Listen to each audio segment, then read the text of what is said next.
We are confronted with the head of a marble statue that once embodied a Greek god. Yet which deity it represented remains a mystery, for the image was brutally desecrated, literally disfigured.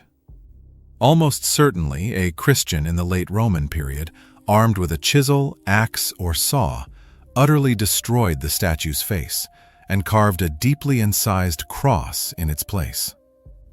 Such incidents were far from isolated. Museum collections across the Mediterranean bear witness to ancient Christian violence directed against Greco-Roman divine statues. Sometimes their eyes were gouged out, in other cases their mouths or noses were smashed off, and in many instances they were marked with a cross. These acts stand as vivid examples of religious intolerance, conflict, and violence in the late Roman world. As Christianity gained political and social dominance within the Roman Empire, violence and suppression of traditional Greco-Roman and Egyptian religious practices frequently manifested in the physical destruction of sacred images and places of worship. It is tempting to view these actions merely as reactionary violence, an attempt to erase an offensive object from existence, driven by anger, hatred, disgust, or blind fundamentalism. While such emotions and motives likely played a role, iconoclasm, or the mutilation of divine images, was rarely destruction for destruction's sake. These acts carried deeper political, religious, and symbolic meanings. Notably, many of these statues were not completely destroyed. Instead, they were disfigured in specific, deliberate ways. What was the logic behind severing a nose, gouging out eyes, or carving a cross on the forehead? And what can this tell us about religious violence and intolerance in the late Roman Empire? To begin, we must consider how the ancient Greeks and Romans regarded divine statues. To many modern observers, it is easy to see these statues simply as art, aesthetic objects crafted by human hands, valued for their artistry, technique, and historical significance. Ultimately, they appear as inert matter. In museums, they are treated as cultural artifacts, displayed behind glass or on pedestals for admiration, not worship. There are many reasons why someone might view a divine statue purely as art, such as the rise of scientific materialism or the influence of Protestant thought. Protestantism, in particular, has historically viewed religious images with suspicion, emphasizing faith as an inner experience that does not require mediation through physical representations. In antiquity, this was not the case, though we should not assume all Greeks and Romans shared the same views about divine statues. Their attitudes were complex and varied. At times, they treated statues as if they were the gods themselves, or as vessels of divine presence. At other times, they regarded them as lifeless material objects. The Greek philosopher Porphyry, for example, dismissed the idea that gods dwelled in statues, writing that it is frivolous to suppose that the gods inhabit statues. Other thinkers, like Dio Chrysostom, saw statues as a necessary but imperfect means of representing the divine, since true divinity could not be directly seen or depicted. People relied on familiar forms, especially the human body, to make the gods more comprehensible. Yet, as he argued, no statue could fully capture the essence of a god. Thus, while Greek and Roman views on divine statues varied, they were generally central to communal rituals and could serve as focal points for divine presence and communication at certain moments. Worshippers regularly cared for divine statues, washing, clothing, and anointing them with perfumes. Statues played key roles in rituals ranging from sacred marriages to banquets where gods were honored as guests. In the city of Magnesia in western Turkey, for instance, images of the 12 Olympian gods were dressed in their finest garments and placed in a formal dining room to symbolize a divine feast. Statues also featured prominently in public ceremonies. During some festivals, priests and officials carried divine images through city streets. A fresco from Pompeii depicts such a procession, showing the goddess Magna Mater being borne on wooden litters, a common sight throughout the Roman Empire. Ancient sources describe how people physically and emotionally engaged with statues, touching and embracing them, or leaving offerings before them. In Sagalassos, worshippers placed small bronze feet as votive offerings at the base of statues of Asclepius, the god of healing, likely symbolizing body parts he had cured. Votive body parts, or sculpted limbs and organs, have been found throughout the ancient Mediterranean, offered to gods like Asclepius in gratitude for miraculous healings. In antiquity, there were also remarkable beliefs that some statues could act, moving, sweating, or even speaking to people. A Greek treatise titled On the Syrian Goddess describes rituals in a Syrian temple where statues reportedly sweated, moved, foretold the future, and even cried out when the temple closed. The poet Theocritus recounts a story of an Asclepius statue that suddenly collapsed, crushing a young man who had shown it cruelty. It remained unclear whether this was the will of the statue itself or of the gods, but either way, such tales reveal that people did not see divine statues merely as artistic representations, but as sites where divine power could suddenly manifest. Despite the diversity of opinions in antiquity, divine statues were generally not regarded solely as artworks to be admired. They were washed, kissed, dressed, paraded in solemn processions, hidden during times of crisis, and, of course, stolen, destroyed, or mutilated during wars, religious conflicts, and acts of sacrilege. This brings us to the question of Christian violence against statues. Why were they destroyed? The obvious answer lies in idolatry. Worship of other gods and their images was considered one of the gravest sins in the Bible, and early Christian authors like Clement of Alexandria and Tertullian sharply criticized idolatry, viewing it as the root of moral decay in Greek and Roman religions. However, early Christians were not categorically opposed to visual art in general. From church and monastery frescoes to the exquisite paintings in Roman catacombs, they saw no issue with images per se. Their objection was directed specifically at idolatrous images, those tied to cultic practice and divine embodiment. The term cultic derives from the Latin cultus, meaning care for the divine. Rituals, offerings, and ceremonies performed to honor a deity. As noted, cult statues were central to these practices, so Christian authors focused much of their criticism on them. This distinction may explain why three-dimensional statues, not two-dimensional images, were the primary targets of Christian destruction, with the exception of ancient Egyptian relief sculptures, which Christians also attacked. This also helps explain why pagan iconography continued to flourish in the Christian era, for example in textiles and paintings. A textile from Egypt dated to the 500s, well into the period of active Christianization, depicts the god Dionysus holding a wine cup and a dagger, surrounded by a satyr.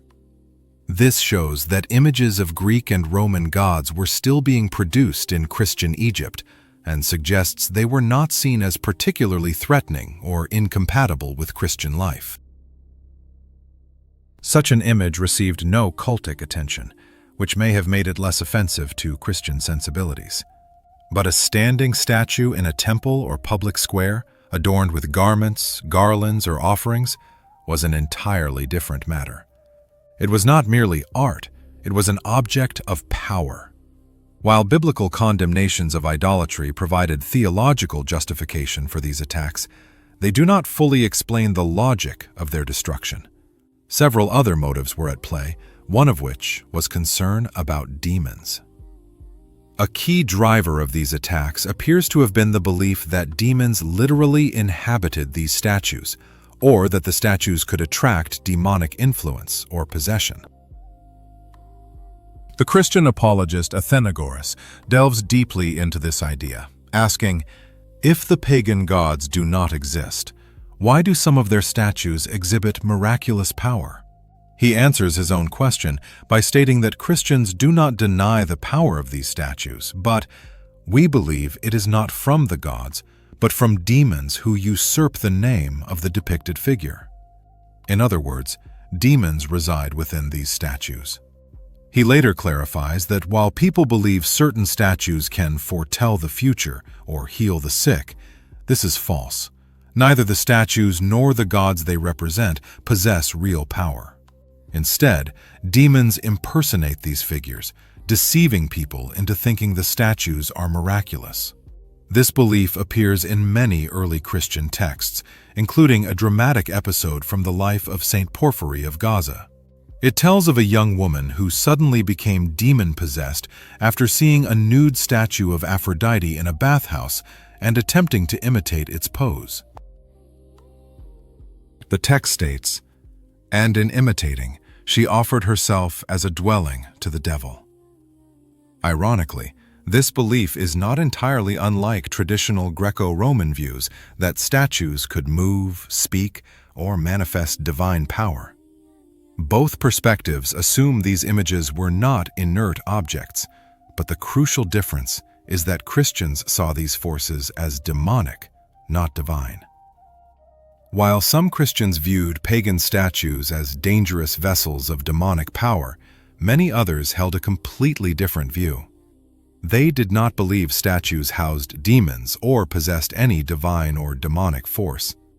To them, these images were merely lifeless human creations, devoid of sacred value and unworthy of worship.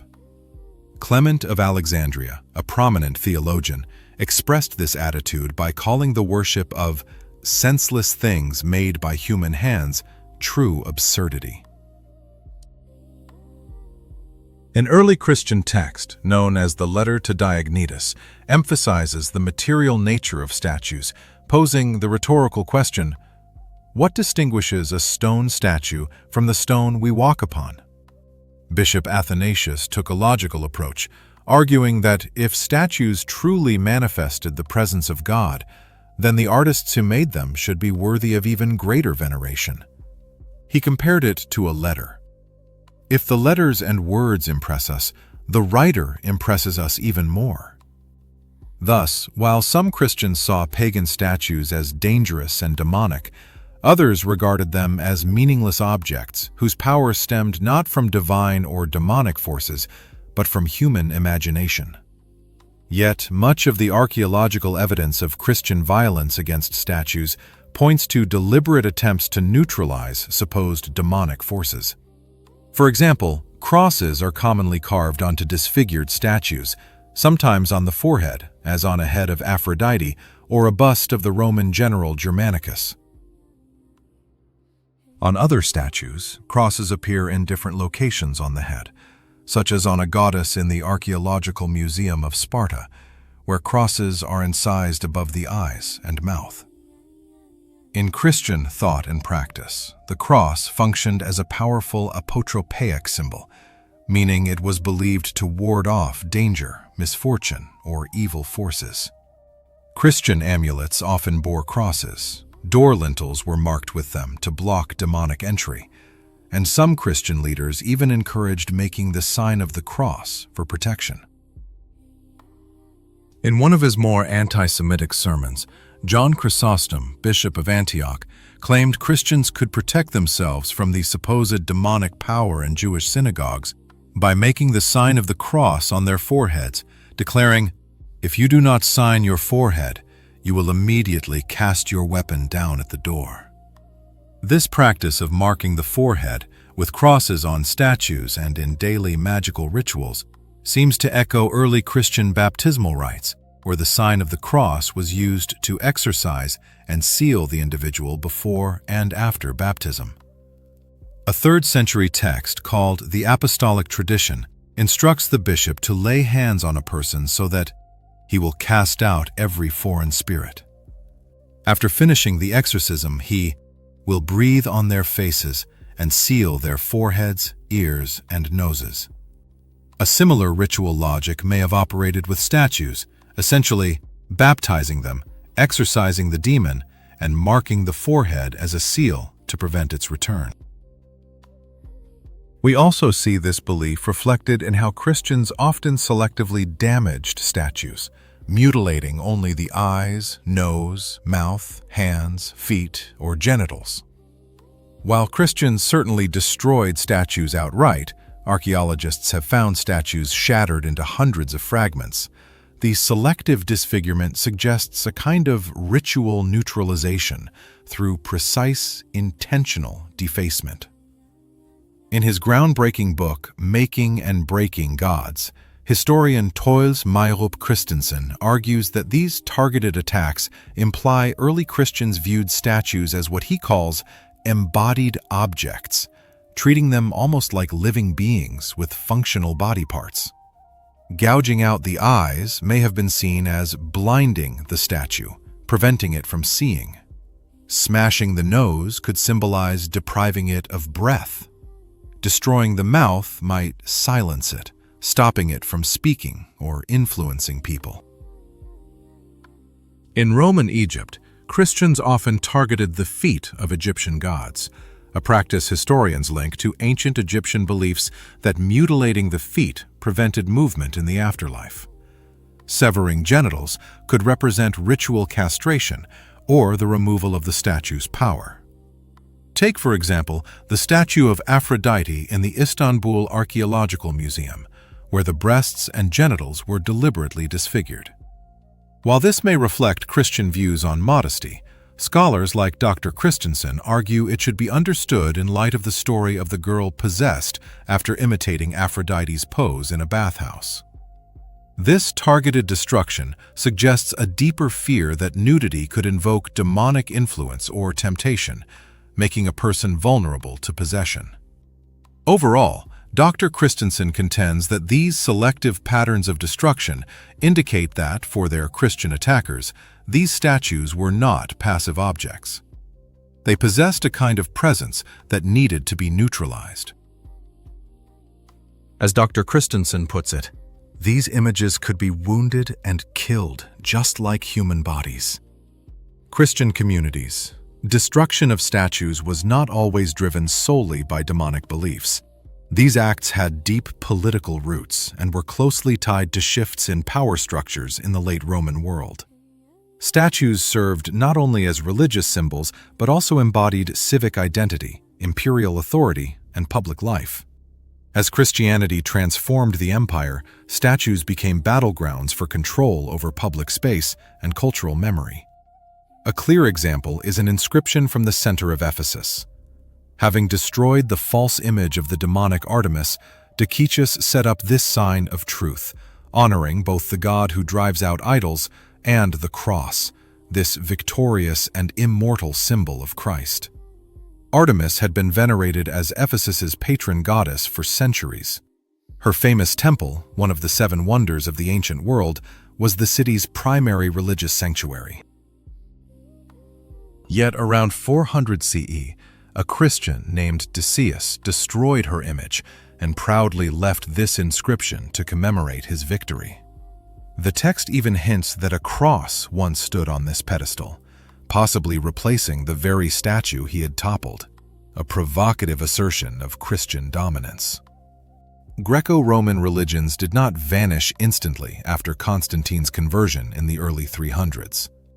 Even a century later, when Decius erected this monument in the 400s, Ephesus still had a significant non-Christian population that continued to worship traditional gods. Divine statues remained in both public and private spaces.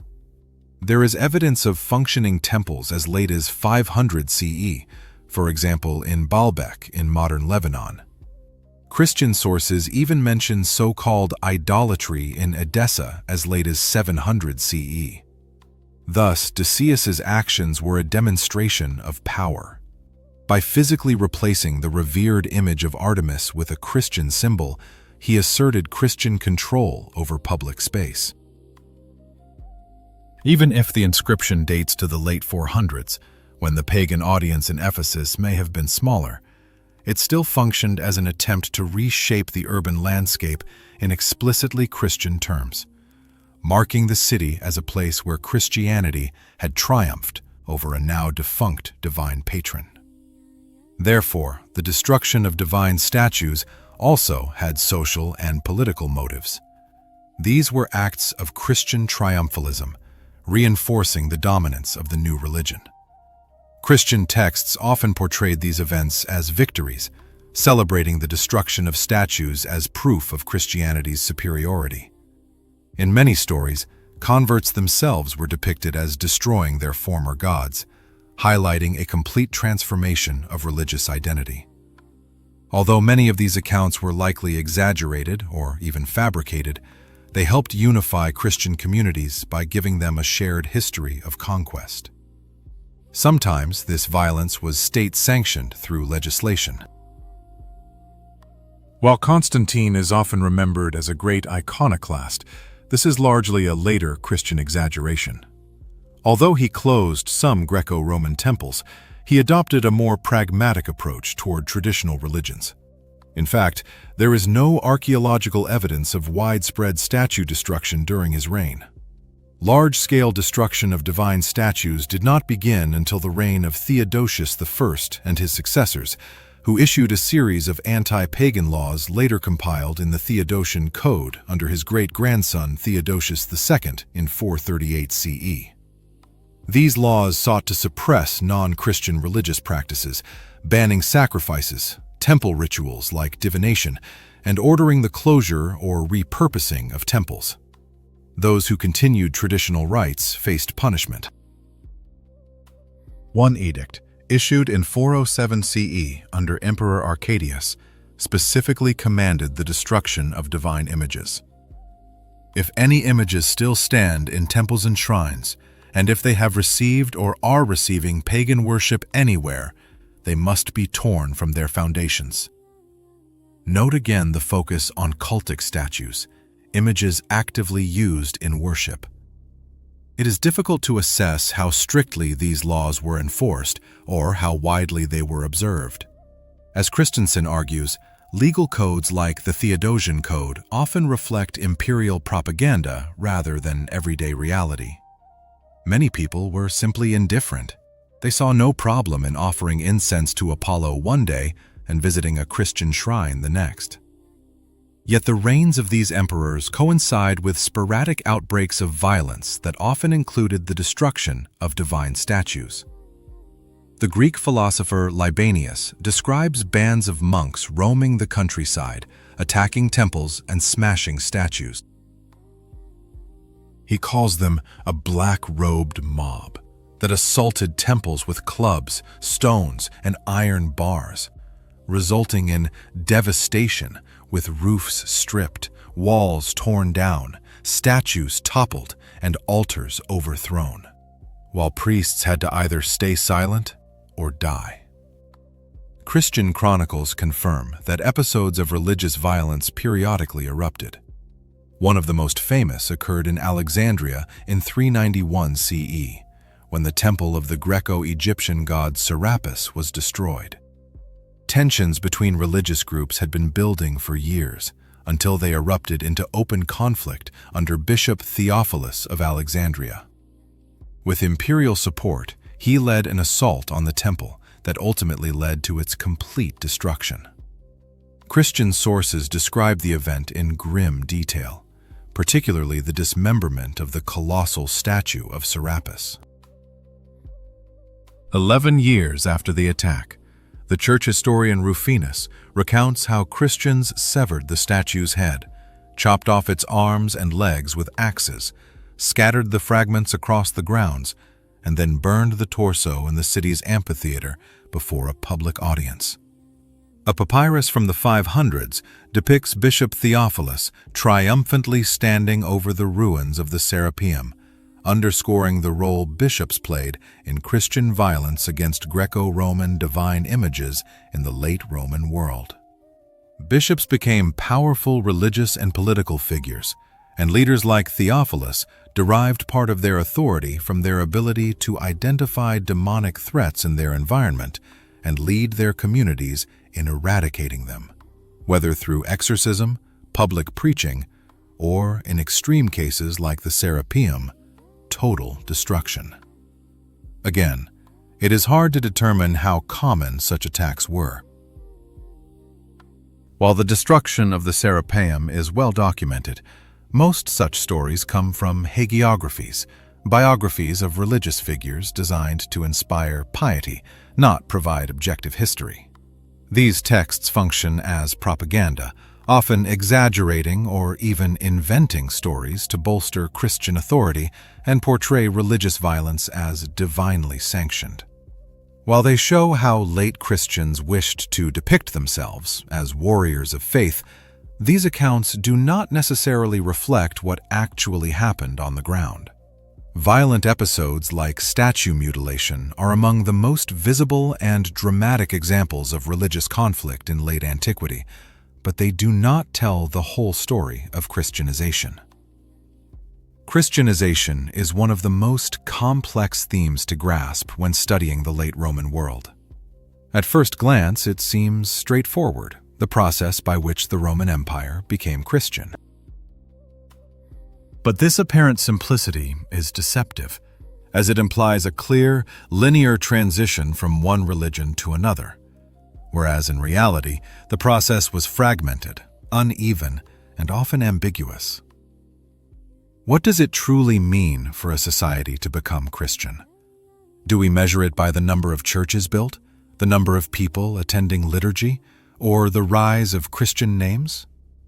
Does the presence of bishops and monasteries indicate a fully Christianized society, or merely the expansion of church institutions?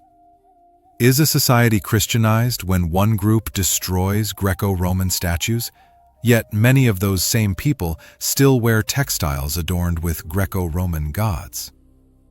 As early Christianity scholar David Frankfurter argues, Christianization was not just about formal church structures or imperial policy. It manifested in the daily lives of ordinary people, through visits to shrines, ritual practices, and even how people dealt with illness, protection, and divine intervention.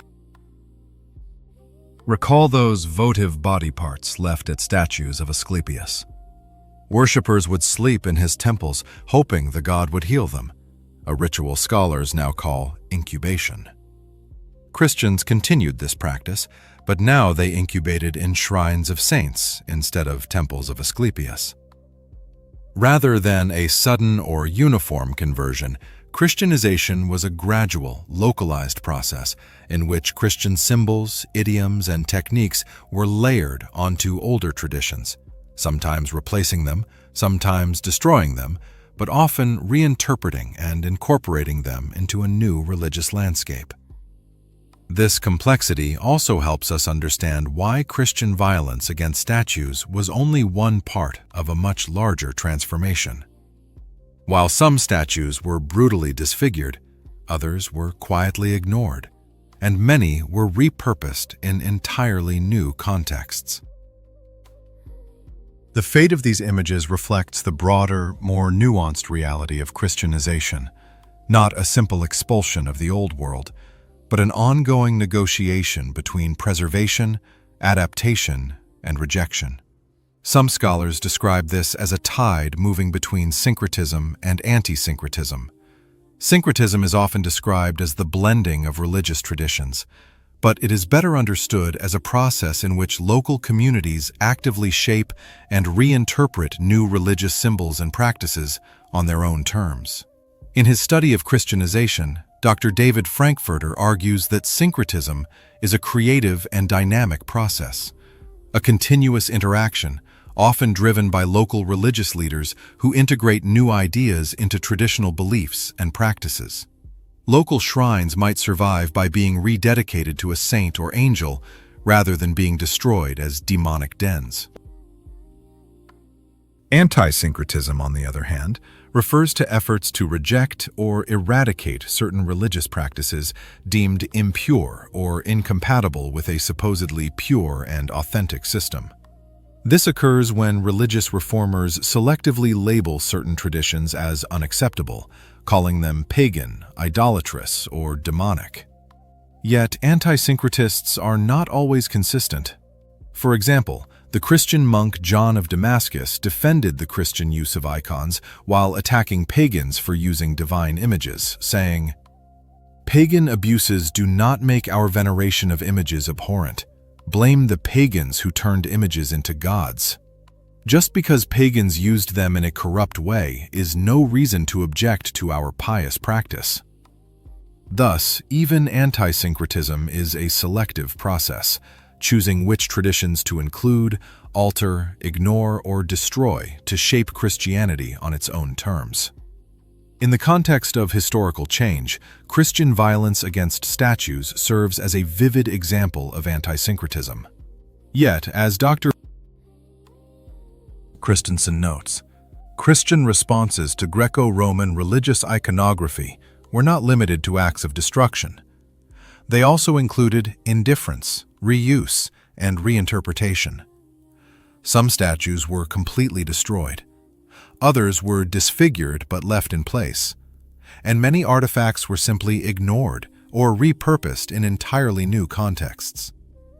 Christian attacks on Greco-Roman divine statues represent only one aspect of anti-syncretism. But as Dr. Frankfurter emphasizes, anti-syncretism itself was not a unified or consistent movement. It was an uneven, often contradictory process driven by local leaders, each with their own priorities. Some, like Bishop Theophilus in Alexandria, fully condemned and destroyed traditional religious institutions, while others encouraged adaptation and assimilation.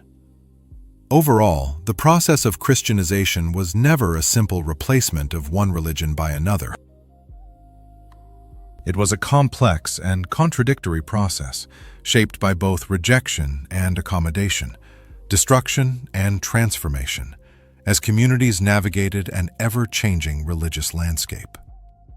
Similar transformations of the religious landscape can be observed today. In the United States and Europe, there is a decline in traditional religious affiliation, but these trends are not simple or unidirectional, as a simplified narrative of atheism replacing religion might suggest. Instead, we see a more complex transformation where institutional decline coexists with the rise of individualized spirituality or sudden shifts in trends. For example, a recent study found that Generation Z in the UK is actually less likely to identify as atheist than previous generations, with many preferring a more personalized, eclectic spirituality.